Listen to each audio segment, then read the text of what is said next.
आगको आसुछि रज घरे निश्चय थिबो आंब। एही रजरे आंब देकी गोटे पूरा नुआ प्रकार पोड़पिठा बनैबा। आंबर पोड़पिठा बनैबा परफेक्ट कलर आसीबो, परफेक्ट टेक्सचर रहिबो। केमिति नरम अछि वीडियो रे देखिले ही जानि पारथिबे। वीडियो को पूरा वॉच करंतु, एते सहज अछि कि जे भी चाहिए बनै पारिबो। ए रेसिपी पई हमकु दरकार आधा कप अरुआ चाउल। अरुआ चाउल मु एठी 2 रु 3 घंटा पई बतुरे देइथली। चाउल बतुरी गला परे चाउल रे थिबा पानी सब गुडा बाहर करि नबा। तापरे छोट मिक्सर जार पकै नबा। आउ अल्प अल्प पानी देके हमें याको ग्राइंड करिबा। किंतु ध्यान रखिबे टिके खदडा करिके ग्राइंड करिबे। जेमिति सुजी दाना भली लागुथिबो सेही भली ग्राइंड करिबे। एठी देखंतु एमती सुजी भली दाना दाना करिके ग्राइंड कले पोड़ो पिठा खाइबा पे बहुत ही टेस्टी लागिबो, पूरा चिक्कण लागिबोनी। तापरे छोट मिक्सर जार रे 1-2 चम्मच पानी देकी धोईकी पके नेली।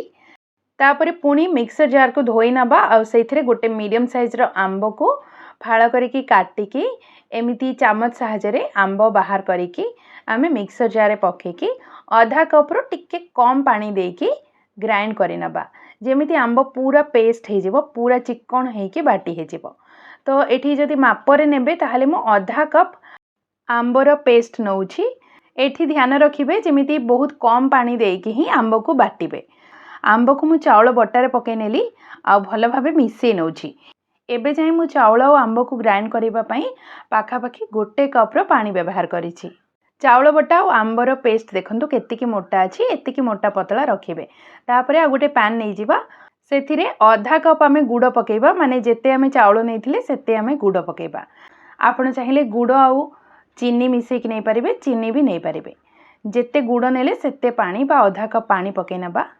गैस को एठी मीडियम फ्लेम रे ऑन करिवे। एमिति मिसेबे जेमिति गुड़ मिलै जिवो। गुड़ एठी मिलै गला परे सेथिरे 1 इंच अदा को एमिति कोरिकी पके नबा। बहुत बढ़िया बास्ना आसीबो। आधा कप किंबा ताठू टिके कम नडिया कोरा पके नबा। तो एठी बास्ना पई अल्प गुजराती गुंड पके नउछि। ए सब पुणी मिसै नबा। एमती टिके फुटी आसले ए स्टेज रे कोन करबा, गैस को लो फ्लेम करिकी आंबो आउ चाउल रो जो पेस्ट मिसै के रखिथिले ताको पके नबा। एठी मु पूरा पूरी 2 कप पानी व्यवहार करिछि। आउ एठी देखंतु से कड़ाई को अल्प टिके पानी देकी धोईकी भी पके नबा। गैस को एठी मीडियम फ्लेम करि नियंतु आउ पूरा भल्ल भाबरे एमती मिसै नियंतु। एठी हमें चाउल रो जंता रेडी करबा। ए जंता बनेबा पई हमको 7 रु 10 मिनिट समय लागिबो। ए समय रे स्वाद पई 2 रु 3 चिमुटा लूण पके नबा। आउ एथिरे हमें केवल 2 बड़ चम्मच घियो देबा। तेल भी दे परिबे, किंतु गुआ घियो ही दियंतु, जहा द्वारा बास्ना भी भल आसीबो आउ देह पई भी स्वास्थ्यकर। एमती मिसै की पूरा 5-7 मिनिट मिसैबा। मीडियम फ्लेम किंबा लो टू मीडियम फ्लेम रे ही मिसैबे। तो एठी देखंतु पूरा 7 मिनिट मिसै साला परे देखंतु मोर ए जो चाउल जंता अछि एमती मोटा हे जाय छी। तो एठी आपण जदि पानी कम अधिका करिथिबे ताहले आपनको चाउल रो जंता बनेबा पई टिके कम किंबा अधिका समय लागिबो।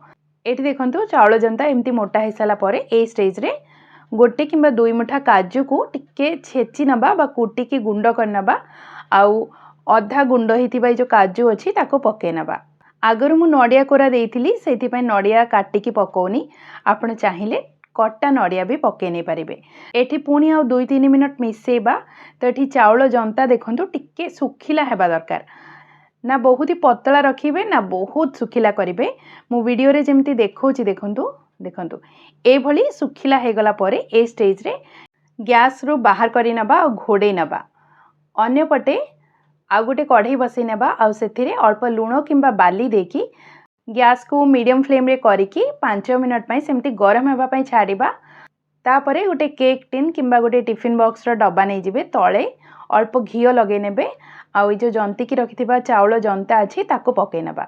गरम गरम चाउल जंता पकेला परे एमिति चामच सहायरे प्रेस करिकी पूरा फ्लैट करि नबा। एमिति देखंतु पूरा सीधा करि नेबे।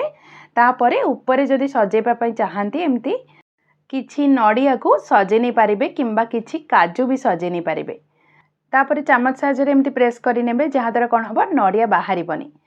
एबे पोड़ो पिठा को नेकी आमे कढ़ई रे रखि नबा आउ गैस को मीडियम फ्लेम रे करिबे। ताहले 30 रु 40 मिनिट पई घोड़े की कुक करिबे। तो ये देखो पूरा 45 मिनट पर मु बाहर करुँची साइड गुड़ा भी टिके कलर आसी जाइए आपण एमती छुरी किंबा टूथपिक देकी चेक करेंगे जदि सफाई की बाहरी जाऊँगी तामाने हमर पोड़पिठा रेडी अच्छी मीडियम फ्लेम रे 45 मिनट आपन को मैक्सिमम कुक करने पड़ो। तो ये मु बाहर कर नौछि कलर भी आसी जाइए परफेक्ट कलर आसी एवं आम या पूरा ठंडा पाई देवा ठंडा कला बेले घोड़े की ठंडा करेंगे जहाँद्वारा ऊपर भाग सुखीबनी। तो ठंडा है पर देखो साइड्र सब गुड़ा आराम से छाड़ी जाइए। एबे गोटे प्लेट नेबे आउ ताकू ओलटै नेबे। पोड़पिठार कलर एत्ते बढ़िया आसी देखंतु पूरा परफेक्टली पोड़ी ना अधिका पोड़ी ना कम पोड़ी। तो आपन को जदि आउ टिके कला हेले पसंद ताहले आपण आउ 5-10 मिनट अधिका कुक करनेबे। केते नरम अच्छी आपन काटिला बेले ही देखि पारथिबे। आउ टेस्ट एत्ते बढ़िया थिला आंबर फ्लेवर मीठा पूरा परफेक्ट। पोड़पिठा पई चाउल को टिके खदड़ा करके बाटिबा द्वारा पोड़पिठा बहुत चिकन लगी न थाए आउ टेस्ट भी बहुत बढ़िया आसी थाए। आशा करुछि आंबर ये पोड़पिठा आपन को निश्चय पसंद आसिला। थरे निश्चय बनातु एत्ते कौल कि पार्टी रे देला माने मिले जिवो। आसंता रजरे जदि आंब और अरुआ चाउल अच्छी यही आंबर पोड़पिठा निश्चय बनातु। वीडियो को समस्त को शेयर करंतु।